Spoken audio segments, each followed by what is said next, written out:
As Willie Nelson said, I'm on the road again, and I'm on this road, and it is a back road between Tipperary Town and Donohill. I'm a couple of kilometres outside of Donohill, and I'm going to get a bit of a breather there before heading due north towards I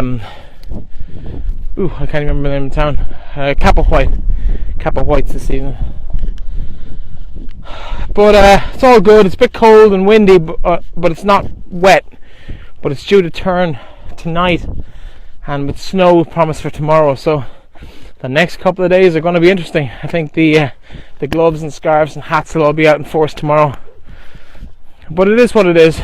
So we'll give it a crack and see how we get on. Anyway, on to Donohill. It is a long, long way to Tipperary.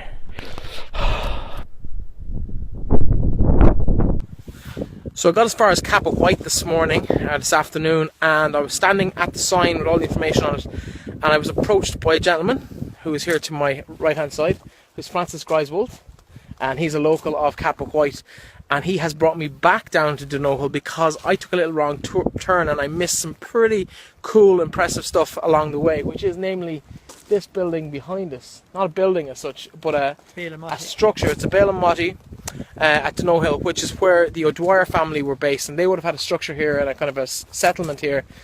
And as O'Sullivan Bear came through here on day 4, according to the information here, day 4 of his journey. This is day 12 for me. So for them to be able to do what they did in 4 days is absolutely phenomenal. But this would have been where the family were based. They had all their stronghold here, they had all their food, and they just ransacked it. The O'Sullivan Bear's crew just came through and ransacked it. Is there anything you can tell us about the area? Well, that's it. The area here is very historical, even from this century, because Donohill is very famous for Dan Breen and his men fired the first shots of the rebellion there in 1922.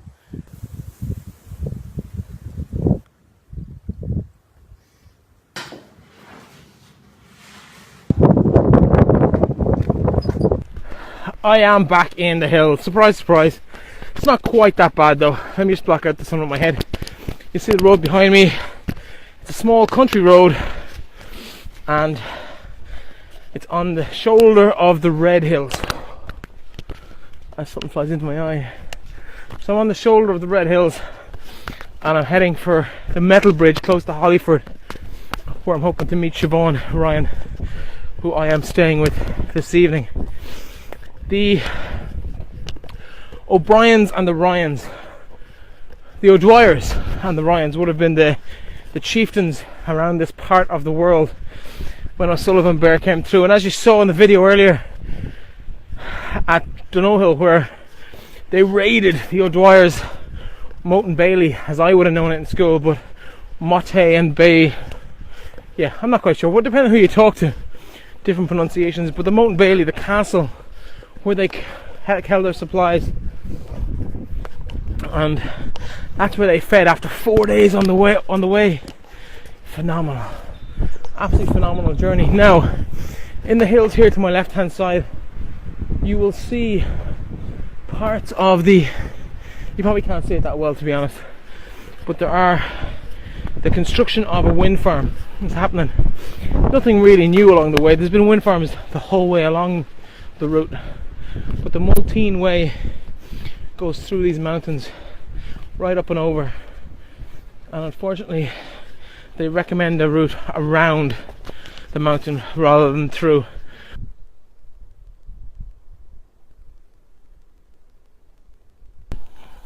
It was too good to be true. It's day 12 and the rain was always going to come, so it has arrived. It's only light, thankfully, yet. It's due to get very, very heavy. I have about an hour of daylight left. You can probably not really see that much over my shoulder, but it's pretty overcast, pretty foggy, pretty cloudy, and it's about 3:30, 3:45, so in an hour's time it's going to be pretty dark. I can kind of see the shadow of the Galties over to the right hand side, and I'm on the shoulder halfway up the Red Hills here, just north of Cappagh White. They're currently building a wind farm, which means the actual route is inaccessible, and I'm on what is essentially the cycle route for the trail over to the village of Hollyford, where I'm meeting Siobhan, who I'm staying with tonight. Siobhan's a friend from Cycling Against Suicide. It's been a really interesting day. I arrived into Cappagh White a couple of hours ago now, and about 1:30, and I found myself standing reading the information that was on the sign about the Beara Breifne Way and the local history, when a guy came up to me and says, "You must be Breifne." And I was like, "Yeah." It turned out he was Francis, and Jim O'Sullivan had asked him to look out for me on the road, and he saw me stop at the sign, reckoned I was the only one crazy enough to be on the route today, and brought me up, and himself and his wife Dodie fed me, and I had the most amazing steak, veg and potatoes. It's as if they could read my mind. What would I like? But it was absolutely brilliant, and the hospitality is just a sample of what's been happening the whole way along the trail, and people have been amazing. So many people, and having an absolute ball. But I am almost getting to the border with North Tip, for what it's worth. Maybe hit that tomorrow at some stage, but I've got a couple of more days across Tipperary before I reach the likes of Clough-Jordan and Laura up in the very, very north of the county, and the southern tip of Galway, crossing the Shannon at Portumna. Still a few days away. Well, Sullivan, Beara and his men made it here in 4 days. That's phenomenal. Just phenomenal. Mind you, if I had horses and the English chasing me, I'd probably have been a bit quicker myself, but yeah, absolutely phenomenal. Anyway, it's getting a bit wet, so I'm going to concentrate and keep on walking, and we'll catch up with you later.